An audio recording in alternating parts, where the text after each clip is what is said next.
Good morning, Cedar Park High School. It's Friday, March 6th, and it's a B-Day. I'm Ellen Neal. And I'm Justin Vort, in for Evan Vines. On the show today, we have a story over students' opinions after high school, your top 3 things, a hype video, a sports report, and we've got your weekend plans covered with a new edition of Weekend Destination. Let's jump in because the Wolfcast starts now.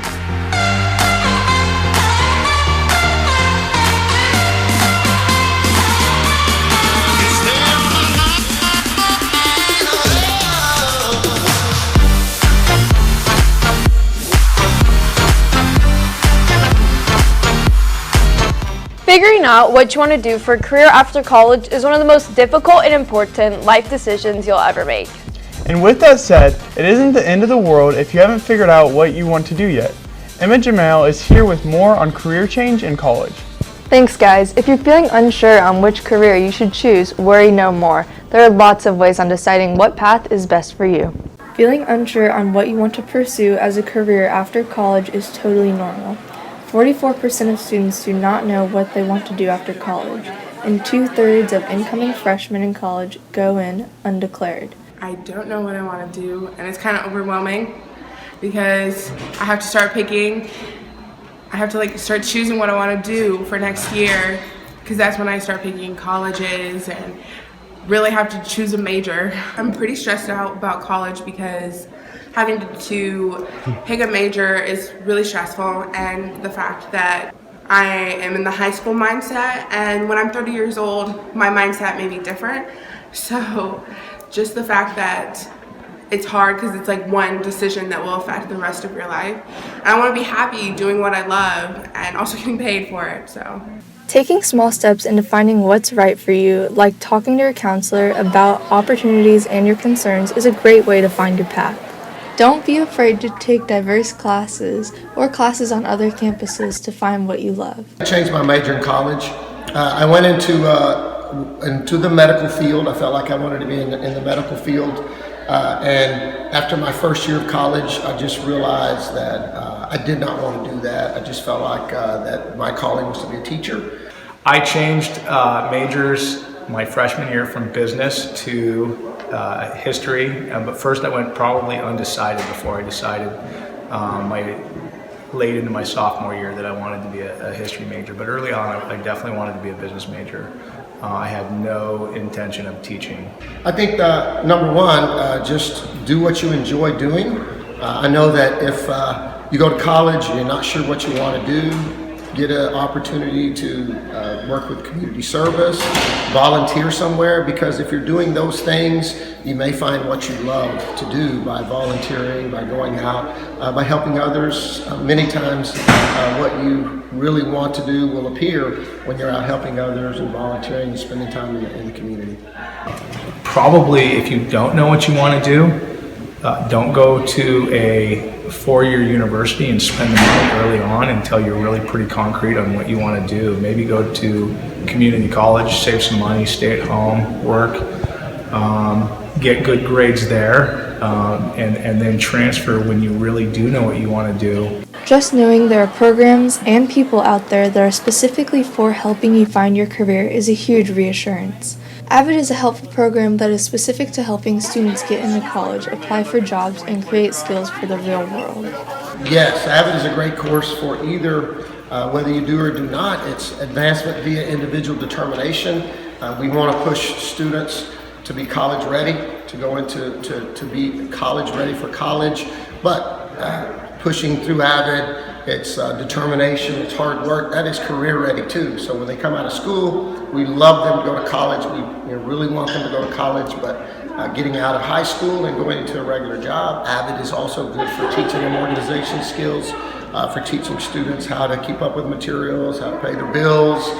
So it's a great course for students, not just students that want to go to college, but students that want to be successful in life. So stop worrying and start researching your options. Thanks, Emma. I know it makes me feel a lot better that I can change my major in college if I don't like it. Me too. We now go to Abby Martinez with the top 3 things you need to know this morning. But first, a word from our sponsor. Smoky Moe's Barbecue, the best barbecue that money can buy. Proudly supporting Cedar Park High School.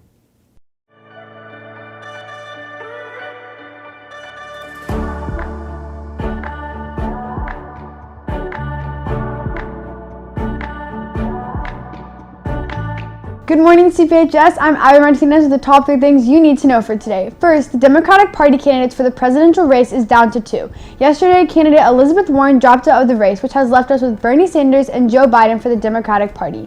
Next, many major companies are not going to be attending the South by Southwest Festival in Austin due to coronavirus concerns. So far, companies including Twitter, TikTok, Vivo, Facebook, Apple, and more have dropped out of the popular festival. South by Southwest will continue to go on, though, as they see a low risk to the public and think that canceling won't keep Austin safer. And lastly, singer Taylor Swift has donated $1 million to the Middle Tennessee Emergency Response Fund for the people hurt in the tornadoes on Tuesday. Taylor posted to Instagram to encourage others to donate to help her home state. Oh, that's so nice of Taylor. I mean, she really cares, guys. She's really putting in the most work. I mean, it's so sad. Think about how many artists live in Nashville. Like, there's probably a lot of them affected. I feel like Nashville is like the capital of the world of like music, yeah, you know? especially country music. I know Casey Musgraves was almost affected by it. It's crazy to see, but it's good that a lot of people are out there and, helping out. It seems like they're getting a lot of support, so that's awesome. Thanks, Abby. When we come back, Luke Johnson has your sports report. But first, these announcements.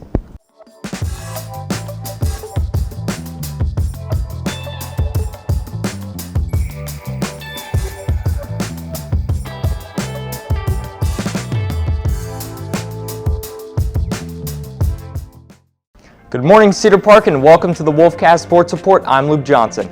To kick it off this morning, your boys' soccer team came out with a win against Pflugerville, beating them 2-0. There have been a lot of ties in their season, and I think this win will bring some energy and momentum to take home some dubs. The boys will play Marble Falls here at home starting at 7:15, so make sure to be loud.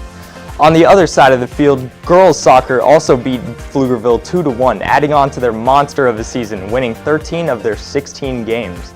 Girls soccer will continue their tear as they face Rouse and Leander today starting at 7:15. Good luck, girls. Up next, our boys lacrosse team faced up in a match against the Austin Maroons yesterday. Your T-Wolves took home the win 13-6. Good job, boys. Throwing it to boys baseball, your boys played 2 games yesterday, both coming out with the win. The first game was against Rockport Fulton and the T-Wolves beat them 10-0. To add on to their clean sheet, in their next game, they went on to beat Del Rio 5-0. Way to go, boys. Lastly, I want to give a huge shout out to our girls basketball team who made it to the furthest they've ever been in the regional tournament in program's history. Make sure to, if you see players or coaches in the hallways, be sure to congratulate them for a legendary season. Well, that's all we have for y'all today. With CPHS News, I'm Luke Johnson.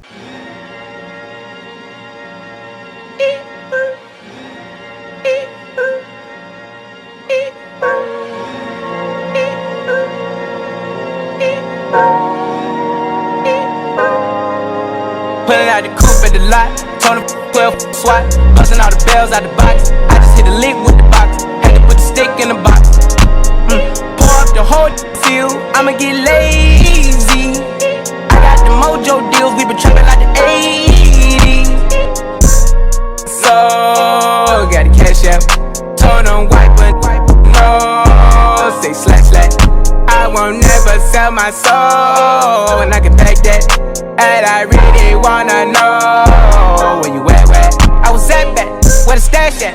Cruise the city in a bulletproof Cadillac, cause I know they got to where the bag at. Gotta move smarter, gotta move harder. Try to give me 5 mile water, I lay down on my son, on my daughter. I had the Draco with me, Dwayne Carter. Lot of out here playing, ain't ballin'. I done put my whole arm in the rim. Thanks, Luke. Before we go, let's throw it over to Katie Whitmarsh with your weekend destinations. Katie. Thanks, Ella. First up, the Austin Rodeo Fair will be open today and Saturday, open from 4 p.m. to midnight tonight and 11 a.m. to midnight tomorrow. You can purchase your wristbands that get you access to all of the games and rides on the Austin Rodeo website. Next, the Texas Stars will be playing against Milwaukee on Saturday at 7 p.m. Ticket costs vary from $18 to $51. Finally, inspired by the iconic lantern scene in Rapunzel, the Austin Water Lantern Festival is tomorrow at Mueller Lake Park. Tickets are about $30, which gets you access to food trucks, 1 lantern making kit, and more. For more information, make sure you check out our Insta at CPHS News. I'm Katie Whitmarsh, and those are your weekend destinations. Thanks, Katie. Well, that's all we have for today. Be sure to catch the Wolfcast on Monday for a story over exchange students. Your top 3 things, a pet of the week, and a sports report. We'll see you then. With CBHS News, I'm Ella Neal. I'm Katie Whitmarsh. I'm Abby Martinez. And I'm Justin Bohr. Remember to make it a great day or not, the choice is yours. Have a phenomenal day, Cedar Park.